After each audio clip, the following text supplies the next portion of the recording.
네, 오늘 화요 새벽에 나오신 여러분들 주님의 이름으로 환영합니다. 오늘부터 이제 느헤미야에 대해서 함께 나누려고 하는데요. 오늘 말씀의 제목을 이렇게 정했습니다. 위로를 준비하시는 하나님이죠. 우선 이 화면의 사진을 같이 함께 보실까요? 느헤미야는 주전 5세기와 4세기, 특별히 이 5세기와 4세기에 새 성경이 쓰여졌는데요. 에스라와 느헤미야, 에스더 이 새 성경이 기록되었습니다. 연대로 봤을 때 구약에서 거의 마지막에 해당되는 에스라, 느헤미야, 에스더이죠. 이 세 권의 책은 이스라엘 포로기 이후에 이제 생존자와 그리고 후손들이 어떻게 신앙 공동체를 이루고 각자 어떻게 살아가야 되는지에 대한 고민이 많이 담겨져 있는 성경입니다. 그리고 이제 다음 사진에 보시면 느헤미야서에 등장하는 두 인물이 나오는데, 종교 지도자였던 에스라 그리고 평신도 지도자였던 느헤미야, 이 두 사람이 만나서 예루살렘으로 귀환한 공동체의 개혁을 이루는 개혁 파트너로 일하고 있습니다. 우선 이 느헤미야라는 이름의 뜻을 좀 같이 보려고 하는데요. 이 느헤미야 이름의 뜻은 같이 한번 읽어보겠습니다. 하나님의 위로이죠. 여러분, 하나님은 하나님의 뜻에 순종하는 사람들을 통하여 일하십니다. 하나님은 이제 느헤미야서를 통해서 위기에 있는 백성들을 하나님께서 어떻게 위로하시고, 또 하나님이 어떻게 함께 하시고, 하나님이 이 공동체를 어떻게 회복시키는지 기록되어 있는 아주 중요한 공동체 책입니다. 하나님의 마음을 품은, 특별히 하나님의 사람인 느헤미야를 통해 하나님을 위로하시는 부분이죠. 오늘 이 시대는 하나님의 위로가 너무나 필요한 시대입니다. 주님의 몸된 교회는 주님의 위로가 간절히 필요합니다. 그리고 이때 하나님은 하나님의 위로를 전달할 한 사람을 찾고 계십니다. 느헤미야처럼 하나님의 뜻을 분별하고 하나님의 마음을 품고, 하나님은 그 사람을 통해 하나님의 위로를 전하게 하십니다. 저와 여러분이 느헤미야처럼 이 한국교회, 이 세계에 하나님 뜻에 순종하는 하나님의 위로가 되기를 축복합니다. 오늘 본문인 이 느헤미야서는 포로 귀환 시대에 쓰임받았던 이 느헤미야는 굉장히 중요한 인물이죠. 이 느헤미야 가운데 예레미야 25장 12절 말씀 속에 하나님의 말씀을 이루는 귀한 사용의 인물입니다. 우리 같이 함께 합독하겠습니다.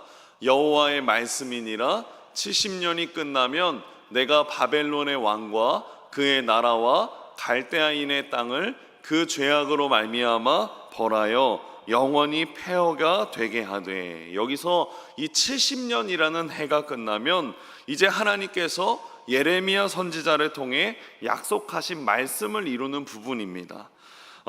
예레미야에게 하나님께서 말씀하셨습니다. 여호와의 말씀이니라. 이 70년이 끝나면이라고 말씀하시죠. 하나님의 성전에 있는 예루살렘으로 회복하신다라는 약속의 말씀을 예레미야에게 해주신 말씀이죠. 이 말씀은 예레미야뿐만 아니라 다니엘에게도 주님은 말씀하셨습니다. 다니엘 9장 2절 말씀입니다. 같이 함께 합독합니다. 곧 그 통치 원년에 나 다니엘이 책을 통해 여호와께서 말씀으로 선지자 예레미야에게 알려주신 그 연수를 깨달았나니 곧 예루살렘의 황폐함이 70년 만에 그치리라 하신 것이니라. 여기서도 등장하죠. 선지자 예레미야에게 알려주신 그 연수 몇 년입니까? 70년이죠.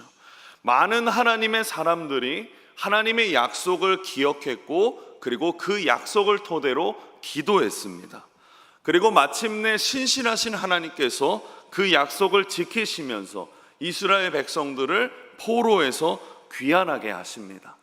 이때에도 하나님은 하나님의 사람들을 사용하셨습니다.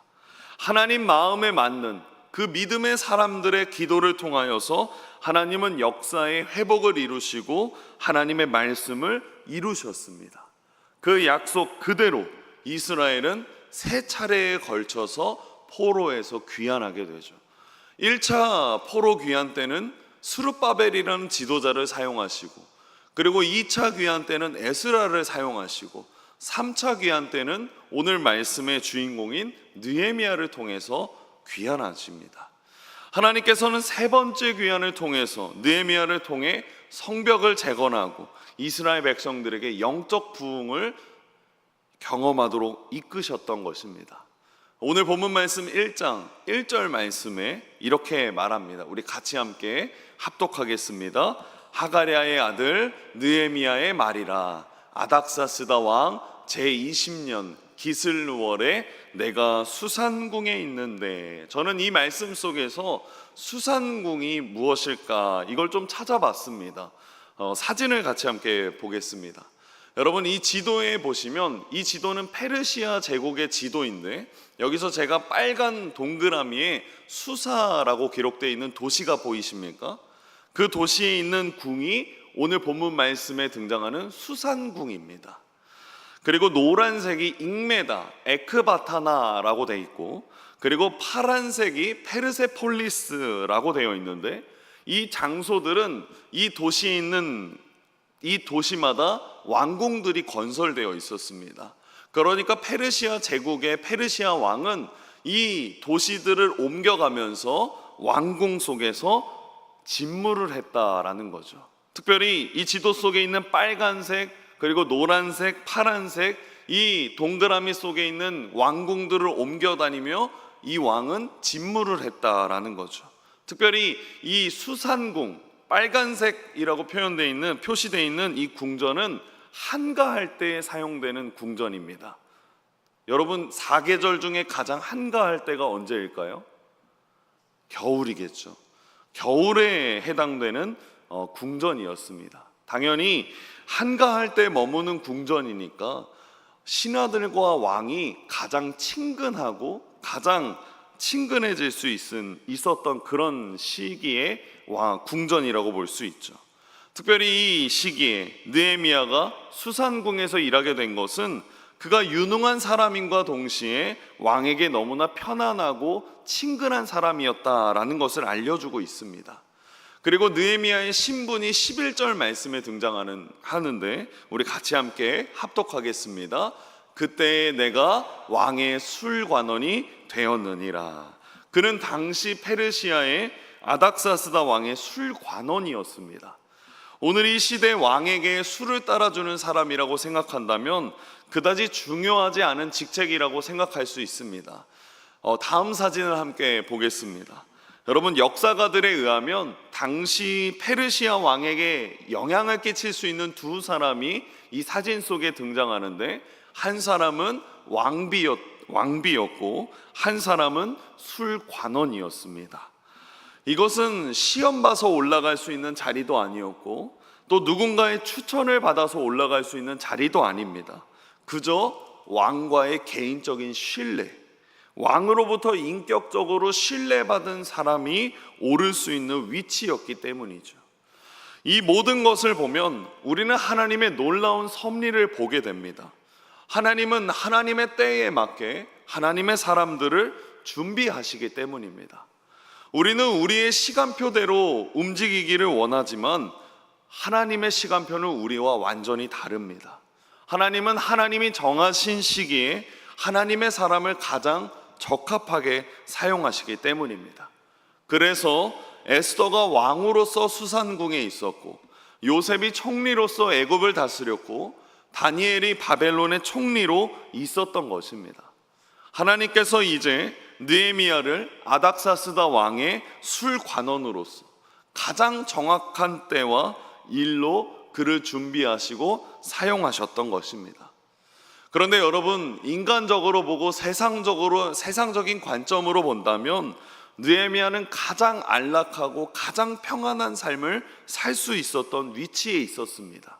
당시 강대국이었던 페르시아 왕의 가장 신임받는 위치에 있었기 때문입니다. 누가 봐도 성공한 삶이었고 누가 봐도 편안한 삶을 살 수 있었던 위치였습니다.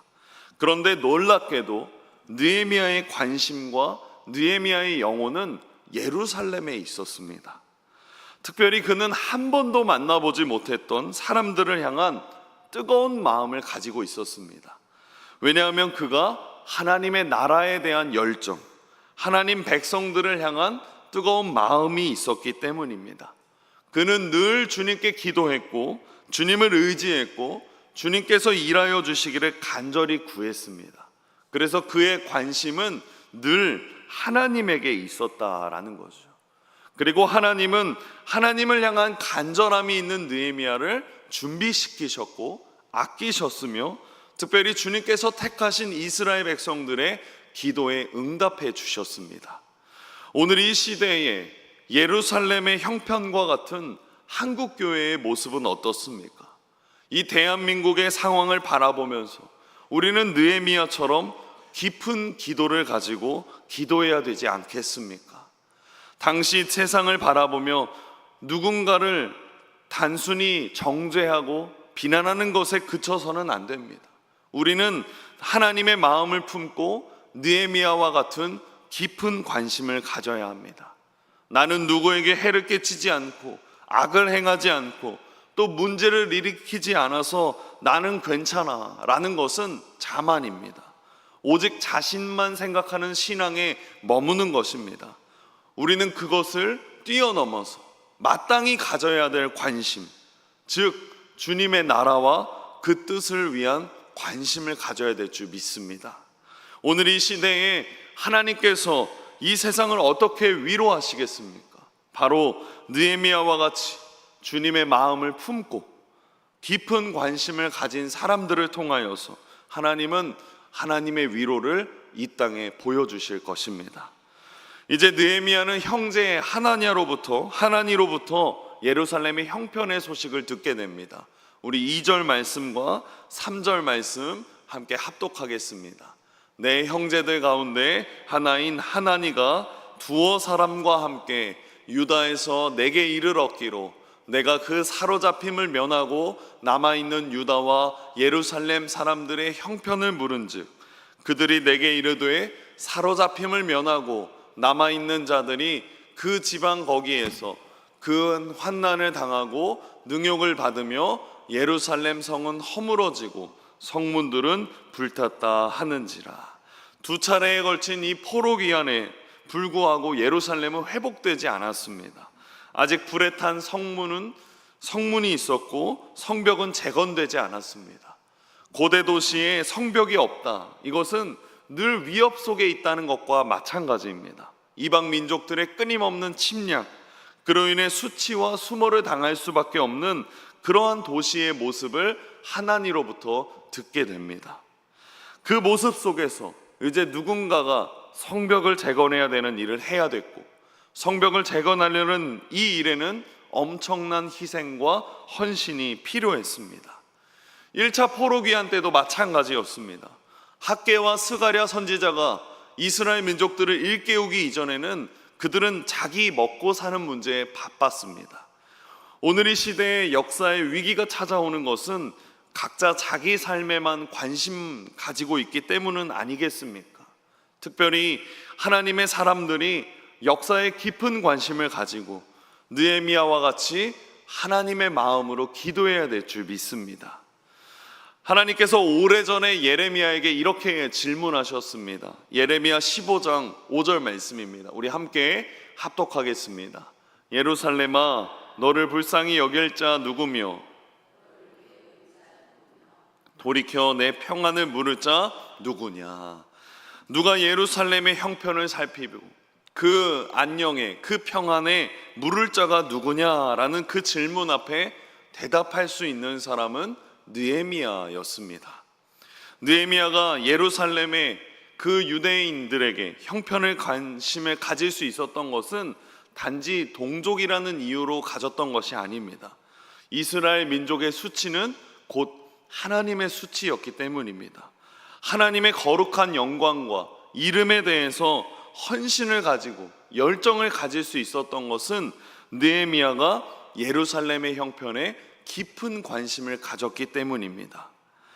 여러분, 우리가 어떤 불행한 소식, 어떤 아픈 소식, 안타까운 소식이 들렸을 때 느헤미야처럼 기도할 수 있기를 축복합니다. 18세기 기도의 대가였던 이엔 마운즈가 기도의 능력이라는 책에다가 이렇게 기록했습니다.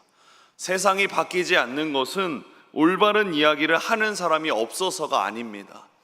또한 좋은 생각을 품는 사람이 없어서도 아닙니다. 느헤미야처럼 기도하는 사람이 없어서입니다 라고 말합니다. 사랑하는 여러분, 느헤미야는 느헤미야서 전체를 통해서 자신의 솔직한 심정과 기도를 하나님 앞에 올렸습니다. 그 안에 내용을 자세히 살펴보면 그가 단순히 동족들을 위해서 기도하는 것을 뛰어넘어서 하나님의 마음과 하나님의 말씀을 토대로 기도하는 것을 볼 수 있습니다. 오늘 본문 4절에도 보십시오. 이렇게 말합니다. 내가 이 말을 듣고 앉아서 울고 수일 동안 슬퍼하며 하늘의 하나님 앞에 금식하며 기도하며 라고 말합니다.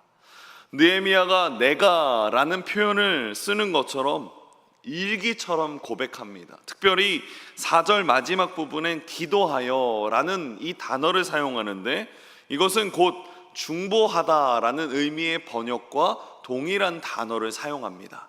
특별히 이 느헤미야가 4가지 반응을 일으키는데요, 우리 같이 다시 한번 우리 합독하겠습니다. 내가 이 말을 듣고 앉아서 울고 슬퍼하며 하늘의 하나님 앞에 금식하며 기도하여. 이 말을 듣고 느헤미야는 주저앉았고 울었고 수일 동안 슬퍼했고 금식하며 기도했다라고 말합니다. 여러분, 이 깊은 슬픔의 기도, 오랫동안 흘러나오는 눈물의 기도가 우리에겐 얼마나 존재합니까? 오늘날 우리나라의 역사만 되돌아봐도 옛날의 믿음의 선배들은 지금처럼 많은 신학책과 정보가 없었습니다. 그저 새벽마다 하나님 앞에 기도했습니다. 그저 새벽마다 기도했습니다. 믿음의 선배들에게 있었던 것은 느헤미야와 같은 눈물의 기도였습니다. 하나님 앞에 매달리는 간절한 기도였습니다. 그래서 이 나라 민족이 일어났고 회복된 것이라고 생각합니다. 오늘날 점점 풍요로워지는 이 시대 속에 위기가 찾아오는 것은 바로 이 눈물의 기도가 회복되지 않은 것을 보여주지 않습니까? 여러분, 우리도 기도할 때 끊임없이 이 나라를 위하여, 이 민족을 위하여 중보하기를 축복합니다. 그것이 어느 세월에 걸리든지 나의 때가 아니라 다음 세대에 이루어진다 할지라도 하나님을 바라보며 중보기도하기를 소망합니다. 내가 하나님 나라를 위해 일할 수 있는, 그리고 기도할 수 있는 것 그 자체만으로 우리에겐 이미 영광인 줄 믿습니다. 우리가 다른 사람을 위해 기도할 때 분명히 사단의 공격이 있을 것입니다. 사단은 하나님의 뜻이 이루어지지 못하기 위해 우리의 기도를 방해할 것입니다. 하지만 이것은 우리의 기도가 하나님 뜻을 이루어가는 길목에 있다는 증거입니다. 만약 사단의 공격이 없다면 우리가 하나님의 뜻과는 상관없이 기도한다라는 이야기겠지만, 공격이 세면 셀수록 우리가 하나님 뜻을 이루는 길목에 있다라는 반증이기도 합니다. 영적 싸움을 잘하고 승리하고, 그래서 결국에는 하나님 뜻을 이루어가는 그 중심에 있을 때마다 사단은 더욱 우리를 방해할 것입니다. 각자의 연약함을 하나님도 너무나도 잘 알지만 사단도 너무나 잘 알고 있습니다. 그런데 참 신기한 것이 있습니다. 잘하는 것도 아닌데 그냥 그저 계속 기도할 뿐인데 한 곱이 한 곱이 넘길 때가 있습니다. 그때 왜 그렇겠습니까? 저는 이렇게 표현하고 싶습니다. 늘 밤낮 없이 우리를 위해서, 나를 위해서 중보하시는 예수님 덕분인 줄 믿습니다. 나를 위해 십자가에 못 박히신 것만으로도 충분하신데 우리를 위해서 끊임없이 중보하시는 예수님이 계십니다. 예수님은 디모데전서 2장 5절에 이렇게 바울은 말합니다. 하나님은 한 분이시요 또 하나님과 사람 사이의 중보자도 한 분이시니 곧 사람이신 그리스도 예수라. 로마서 8장에도 이렇게 바울은 말합니다. 이와 같이 성령도 우리의 연약함을 도우시나니 우리는 마땅히 기도할 바를 알지 못하나 오직 성령이 말할 수 없는 탄식으로 우리를 위하여 친히 간구하시느니라. 마음을 살피시는 이가 성령의 생각을 아시나니 이는 성령이 하나님의 뜻대로 성도를 위하여 간구하심이니라. 그 예수님의 중보를 본받아 따르는 모습이 어떤 모습이며 어떻게 실천하는지를 오늘 본문 속의 느헤미야가 분명하게 보여줍니다. 오늘 제가 묵상한 포인트가 여기에 있습니다. 느헤미야는 그의 이름에 맞게 통로가 되었습니다. 위로의 통로가 되었습니다. 기도의 통로가 되었습니다. 그는 하나님의 마음을 전달했고 하나님의 마음을 품었습니다. 자신을 챙기는 것이 아니라 자신의 동족들을 챙겼다라는 거죠. 심지어 선지자들의 이야기를 듣지 않는 조상들을 챙기고 우상의 교만에 빠져있는 어리석은 동족들을 챙겼습니다. 그 사람들을 챙기고 그 사람들을 살리기 위하여 열심히 중보기도 하였습니다. 이렇게 묵상하고 나니까 제 자신의 모습을 되돌아보게 되었습니다. 도대체 나는 중보기도를 어떻게 하고 있는 것일까? 나는 얼마나 다른 사람들을 위하여 기도하고 있을까? 여러분, 하나님은 주님을 믿고 신뢰하고 따라가고자 하는 사람들을 하나님의 뜻대로 분명히 이끌어 가십니다. 그 놀라운 역사하심 속에서 하나님은 계속 기도하게 하십니다. 하나님의 선하신 그 계획 속에서 하나님을 더욱더 신뢰하게 하십니다. 나의 생각대로 나의 뜻대로 기도하는 것이 아니라 늘 하나님을 바라보면서 하나님의 선하신 계획을 신뢰하며 주님의 뜻을 구하는 저와 여러분이 되기를 주님의 이름으로 축복합니다. 말씀을 맺겠습니다. 오늘 여러분에게 진심으로 부탁드리고 싶은 것이 있습니다. 여러분 힘들어도 중보기도를 놓치지 않기를 바랍니다. 느헤미야가 하나님의 위로하심을 전한 것처럼, 느헤미야가 많은 동족들을 위하여 중보기도한 것처럼 우리 모두도 중보기도로 많은 사람을 살릴 수 있습니다. 우리 모두도 중보기도로 하나님의 마음을 다른 사람에게 전달할 수 있습니다. 우리 모두도 중보기도 속에서 하나님의 위로를 전달할 수 있습니다. 기도하면 기도할수록 또 기도가 깊어질수록 주님과의 관계도 깊어집니다. 그렇지만 아무리 깊어져도 하나님을 모두 알 수는 없습니다. 하지만 깊어져가는 그 관계 속에서 우리는 하나님을 알아가는 기쁨만으로 충분할 것입니다. 그래서 모든 것을 할 수 있는 힘을 그 안에서 얻을 것입니다. 그러니 언제나 더 주님께 가까이 나아가시고 언제나 더 주님의 일들을 기도 속에서 더 많이 이루어내 가시고 언제나 중보기도의 대가가 되시기를 주님의 이름으로 축복합니다. 기도하겠습니다. 사랑의 주님, 느헤미야가 하나님의 위로하심을 전한 것처럼 우리도 다른 이들을 위해 중보기도 하기를 원합니다. 나만 생각했던 교만한 마음을 용서하시고 우리 가정만 생각했던 얄팍한 마음을 회개하게 하시옵소서. 이제 주님의 마음을 닮아서 나의 가정을 뛰어넘어 우리 민족을 위하여 기도하게 하시고 또 전 세계의 하나님의 사람들, 하나님을 닮은 사람들, 특별히 하나님을 모르는 사람들을 위하여 기도하는 우리 모두가 되게 하여 주시옵소서. 느헤미야와 같이 다른 사람을 살리는 기도가 불같이 일어나게 하시고 다른 사람들에게 하나님의 위로를 전달하도록 도와주시옵소서. 특별히 우리 교회의 아픈 환우들을 위하여 기도합니다. 몸이 아프고 마음이 병든 이들을 위해 끊임없이 기도하게 하시고 오직 말씀과 기도의 은혜 안에서 회복의 능력을 보게 하여 주시옵소서. 예수님의 이름으로 간절히 기도드렸습니다. 아멘.